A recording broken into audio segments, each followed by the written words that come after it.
تو آپ کچھ وقت نکال کے عبادت بھی کیا کریں، آپ کی مہربانی ہوگی۔ تو کیا ہوتا ہے، جو ہم نے نیکیاں کمائی ہیں رمضان کے مقدس مہینے کے اندر، جو ہی رمضان ہم سے جدا ہو جائے گا، چاند رات آئے گی تو یہ میری ملت کے نوجوان بازاروں کی زینت بن جائیں گے، بال بکھر جائیں گے، اور بازاروں کی زینت، وہ بے پردگی اور وہ غلط سوچ، وہ بد نگاہی جو رمضان کے مہینے کے اندر کھٹی کمائی تھی، اس کو ضائع چاند رات میں کر دیتے۔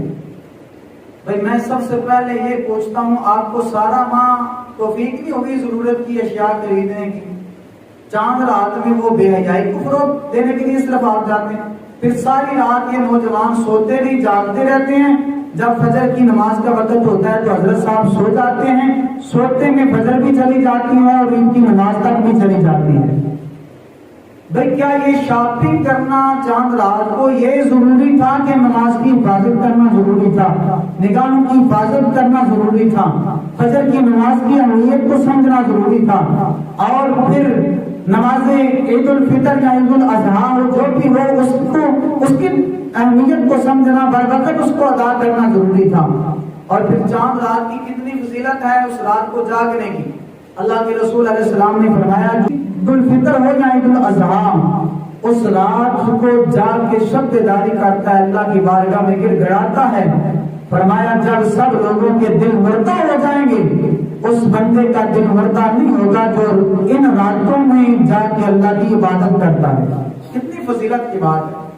اور پھر عید کا دن آتا ہے تو آپ غور کریں ذرا، حدیث مبارکہ کے اندر آتا ہے کہ پورے رمضان مبارک کی جو عبادات کی، جو بندہ مومن کی کھٹی کمائی ہوتی ہے نا، اس کا اجر، اس کا حساب کر کے اس کو عید والے دن دیا جاتا ہے۔ رمضان کا مہینہ مکمل ہونے کے بعد عید کے دن ہمارا حساب ہو کے ہمیں اس کا اجر ملنا ہوتا ہے۔ اب جب اجر لینے کی باری ہوتی ہے تو ہمارے یہ پیارے لوگ، عبادات کرنے والے، اعتکاف کا بڑا جذبہ ہوتا ہے، تلاوت قرآن کا، نمازوں کا جذبہ ہوتا ہے، اچھی بات ہے۔ جب مزدوری لینے کی باری آتی ہے تو حضرت صاحب آنکھ مٹکا کرتے ہوئے نظر آتے ہیں۔ سادہ سمجھانا چاہتا ہوں، جو ماحول ہے میری ملت کا میں تو وہی کہوں گا۔ یہ تو ویسے بھی بری بات ہے نا، جو کسی کی عزت کی طرف نظر اٹھاتا ہے اسے سوچنا چاہیے کہ میری بھی عزت گھر میں ہے۔ یہ جب سوچے گا تو کبھی یہ معاملہ نہیں۔ اکثریت کے ساتھ نوجوان گلیوں بازاروں میں منتشر ہو کے بے حیائی کو فروغ دینے کا ایک ذہن رکھتے ہیں، پھر وہ وسیار اور دیگر بے حیائی کے پروگراموں کو جو ہے فروغ دیا جاتا ہے، سیلوں کی زینت بنتے ہیں۔ جتنے وہ سیر و تفریح کے اڈے ہوتے ہیں جہاں بے نگاہی عام ہوتی ہے، وہاں یہ میری ملت کے نوجوان جو ہے ٹولوں میں بٹ کے وہاں چلے جاتے ہیں، اور وہاں جاتے ہیں وہاں بڑا ماحول ہوتا ہے۔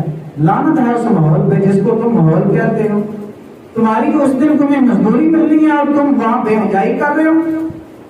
بھئی ایک بندہ اللہ کی نافرمانی کر رہا ہے، ادھر اللہ اس کو پکارا کہ یار تجھے میں تیری محنت دوں، اور وہ ادھر بے حیائی اللہ کے غضب کو دعوت دے رہا ہے، اسے کیا اجر ملے گا؟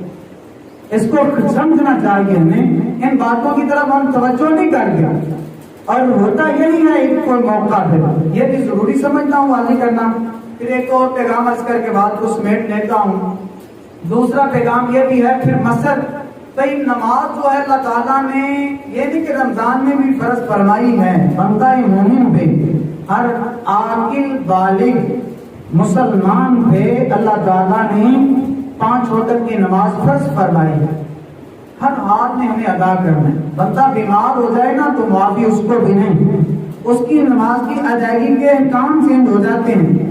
اگر بیٹھ نہیں سکتا تو اپنے بستر پہ لیٹ کے اشارے سے نماز ادا کرے، معافی پھر بھی نہیں ہے۔ نماز کے احکام چینج ہو جائیں گے جب تک اس کی بیمار کی عقل سلامت ہے، اس کا ہوش و حواس جو ہے برقرار ہیں، اس وقت تک اگر کھڑے نہیں ہو سکتا، بیٹھ سکتا ہے تو بیٹھ کے اشارے سے نماز پڑھے۔ اب ابھی سے وقار بیٹھ نہیں سکتا تو بستر پہ لیٹ کے اشارے سے نماز پڑھے۔ یہاں سے ہم نماز کی اہمیت کو سمجھ سکتے ہیں بخوبی کہ جو خدا بیمار کو نماز کی رعایت نہیں دے رہا، جو ہٹے کٹے ہم کو کیسے نماز کی رعایت دے گا۔ اب غور کریں کہ ہماری نمازیں کس قدر ہیں. رمضان کے مہینے میں بھی ایسے لوگ ملتے ہیں جنہوں نے نماز کی اہمیت کو نہیں سمجھا, اور کچھ میرے روزے دار بھائی بھی ہیں, وہ روزہ تو رکھ لیتے ہیں, نماز نہیں پڑھتے. کہ جیسے نماز روزہ فرض ہے حضرت جی ہے, ویسے ہی نماز بھی فرض ہے.